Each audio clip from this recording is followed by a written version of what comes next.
Ya, apa yang dilakukan pihak Pengadilan Negeri Jakarta Selatan itu kalau menurut saya itu sudah tepat ya. Karena belajar dari sidang-sidang sebelumnya gitu loh. Karena itu bentuk tindakan yang apa namanya? Mengantisipasi gitu loh. Takut terjadi hal-hal yang tidak diharapkan. Itu belajar dari sidang terakhir ya yang sempat gaduh gitu loh. Bahkan sidang-sidang sebelumnya kan sempat ada yang teriak-teriak segala macam kan, dan itu mengganggu persidangan itu gitu loh. Namun di sisi lain juga majelis hakim pastinya kan berpikir agar persidangan itu cepat selesai, jadi tidak terganggu gitu loh dengan hal-hal yang justru mengganggu berjalannya persidangan seperti itu. Bang, tapi banyak yang merasa kecewa terutama mendukung misi dan Reza yang tidak bisa masuk. Dia ingin melihat langsung jangan persidangan seperti biasa, dan juga beberapa media juga tidak bisa masuk. Gimana ya bang menurut abang? Ya, sebenarnya tidak perlu kecewa karena itu bagaimanapun kan kewenangan pihak pengadilan gitu loh. Harusnya kita sadar diri gitu loh bahwa eh, apa yang terjadi pada persidangan sebelumnya itu ternyata dampaknya kan ke semuanya gitu loh. Akhirnya sidang pun kan dibatasi seperti itu gitu loh. Karena ya istilahnya kalau memang dianggap para pengunjung ini tidak tertib gitu loh, ya mau tidak mau gitu tindakan seperti itu harus dilakukan gitu loh demi jalannya sidang agar tidak terganggu. Bang, dan akhirnya kita masuk ke pokok inti dari persidangan Nikita Mirzani, yaitu dihadirkanlah staf salah satu bank swasta terkenal di Indonesia yang Niki tidak ibaratnya tidak mengenakan buat Niki, tidak buat dia nyaman, yaitu rekening dia diobrak abrik, dia merasa diobrak abrik di otak atik terkait honor dia yang 10 M diungkap, dan dia merasa itu adalah hasil kerja keras dia sebagai juri saat menjadi juri di komika tersebut. Abang melihatnya seperti apa sih? Ya sebenarnya berkaitan dengan rekening gitu ya sah-sah aja dan tidak jadi soal gitu bila penyidik melakukan atau meminta terhadap bank terkait mutasi ya.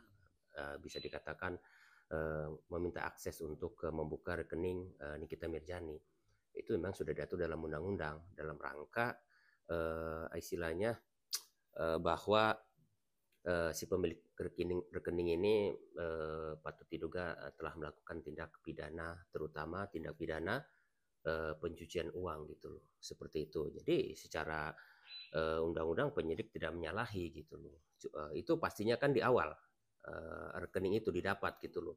Yang pasti gitu loh, bukan berarti penyidiknya kan akses itu dengan serta merta boleh mempublikasi ke publik seperti itu, seperti yang terjadi dalam pengadilan kemarin. Sebenarnya itu kalau menurut saya JPU dalam posisi yang tidak tepat itu ya, karena bagaimanapun tetap kerahasiaan terkait apa namanya data diri nasabah itu harus dijaga ya. Jadi penyidik itu ya maupun pihak JPU ya boleh gitu loh mendapatkan informasi terkait apa namanya mutasi rekening nasabah, tapi memang buat internal dirinya, buat melengkapi, buat mencari dugaan tindak pidana, dan juga harus memiliki relevansi dengan perkara yang ada seperti itu gitu loh.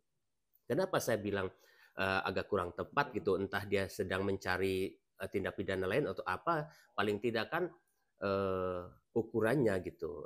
Jaksa penuntut umum itu apa namanya dakwaan yang ada gitu loh, bahwa Nikita Mirjani terima 4 miliar dari Raja Gladys itu ditransfer ke rekening properti dan juga berbentuk cash yang 2 miliar kan. Nah, itu juga saya kaget gitu. Kenapa kok uang 10 miliar gitu loh yang tidak ada sangkut pautnya dengan perkara ini kok dipertanyakan di publik.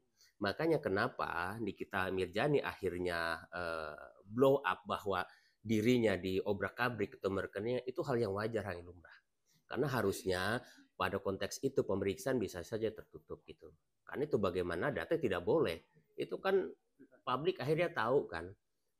Dan juga itu bukan istilahnya bukan dalam perkara itu. Yang saya tahu penyidik itu membutuhkan mutasi rekening itu hanya dia mencari aliran dana, contohnya misal 4 miliar ini kalau ada di sana larinya kemana, itu aja. Jadi hal-hal lain tidak perlu dipertanyakan. Tidak ada relevansinya dengan perkara yang ada gitu loh. Itu kalau menurut pandangan saya gitu. Ya enggak? Apalagi ada 350 juta segala macam, itu sepertinya apa ya, jaksa penuntut umum ini perlu mengkaji ulang gitu loh.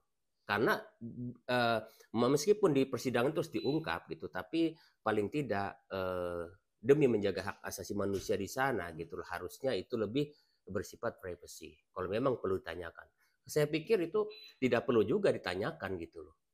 Bisa saja pada saat penyidikan di awal itu memang sudah dapat klarifikasi dari pihak bank tersebut. Jadi itulah yang membuat merasa Nikita itu dirinya diobrak-abrik dari rekening itu gitu loh. Dan juga kabarnya kan Nikita juga mensomasi. Nah, sebenarnya saya bilang, jadi kita itu apa istilahnya, memaknai sebuah peraturan itu tidak secara umum dahulu kita telan mentah-mentah gitu loh kan. Jadi kalau Nikita Mirjani mau mengambil langkah mensomasi bank tersebut, itu boleh-boleh saja, tidak ada larangan gitu loh. Ya enggak? Sejauh Nikita Mirjani memiliki dasar hukum yang ada. Bisa saja dia mensomasi bukan terkait langkah penyidik mengakses rekeningnya dia. Saya yakin tidak. Ya enggak? Tapi lebih pada pelayanan. Ya enggak? Karena bagaimanapun bank memiliki banyak kewajiban selain masalah privacy rekening tadi ya, terutama masalah memberikan informasi ya sesuai aturan OJK juga ya, memberikan informasi kepada pemilik rekening. Nah, pertanyaannya apakah pihak Bank BCA telah melakukan atau memberitahu ke pihak Nikita Mirjani sesudah dan sebelumnya ya terkait adanya permintaan dari penyidik gitu loh. Seperti itu. Itu harus dilakukan gitu loh. Kan ada istilah customer care segala macam kan gitu dalam sebuah pelayanan gitu loh. Jadi ya bagaimana kita seorang apa namanya apa bergerak di bidang jasa gitu, aware terhadap klien kita, terhadap nasabah kita gitu kan. Paling tidak dikasih tahu, diberikan informasi yang jelas. Berarti selama ini kalau ada masalah dengan terkait TPPU, harusnya pihak bank konfirmasi dulu gitu bang, ke ibaratnya ke nasabah ya, bisa dibilang gitu. Sebenarnya ya istilahnya penyidik bisa meminta izin. Kalau saya dulu pernah urus kasus di penyidik itu si terdakwa ini diminta langsung ada surat kuasa dan pastinya dengan senang hati si terdakwa juga memberikan itu atau dia menyerahkannya sendiri, itu pilihan. Bisa saja istilahnya izin itu langsung dari pihak Bank Indonesianya gitu loh. Apa istilahnya?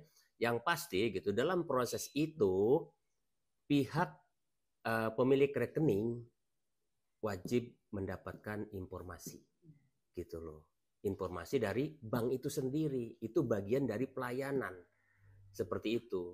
Jangan justru Nikita tahu pas pada saat di persidangan, nah itu kan dia shock gitu loh, seperti itu. Apalagi begitu dalam persidangan itu pertanyaannya tidak menyangkut pokok perkara yang ada, jadi hal yang wajar gitu loh. Saya yakin dia pun mensomasi bukan terkait masalah boleh tidaknya penyidik istilahnya meminta mutasi, tapi lebih pada pelayanan bank tersebut. Berarti langkah Niki untuk mensomasi bank tersebut dengan bilang bank tersebut tidak aman buat bagi dia dan masyarakat, itu sudah tepat menurut abang?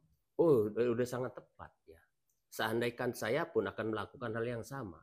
Karena bagaimanapun istilahnya yang sifatnya privacy terkait data diri nasabah itu istilahnya hanya diberikan kepada orang tertentu. Nah, begitu pada akhirnya gitu di publish gitu loh di persidangan oleh pihak BCA sendiri melalui perwakilannya pada saat menjadi saksi. Nah, itu menurut saya sebuah sesuatu yang kurang tepat gitu. Akhirnya publik tahu. Ya enggak? Boleh gitu loh, tapi itu tidak boleh dipublikasikan ke siapapun, hanya buat internal penyidikan saja gitu loh, buat melengkapi bukti-bukti dan yang ada gitu.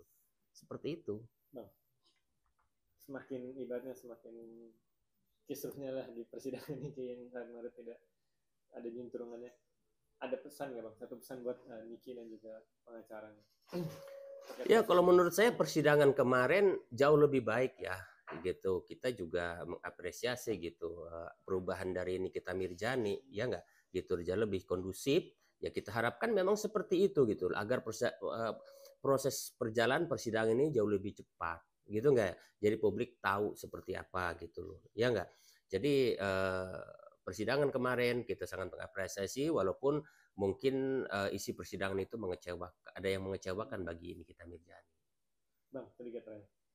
Menurut abang sebagai praktisi hukum, saya juga nanya ke yang lain juga, Niki bisa bebas gitu dari jeratan hukum ini, atau malah dia kena pidana yang maksimal karena kan kemarin dia sempat emosi 2 minggu lalu emosi sempat melakukan emosi itu bisa memberatkan dia dan di mata hakim bisa melihat.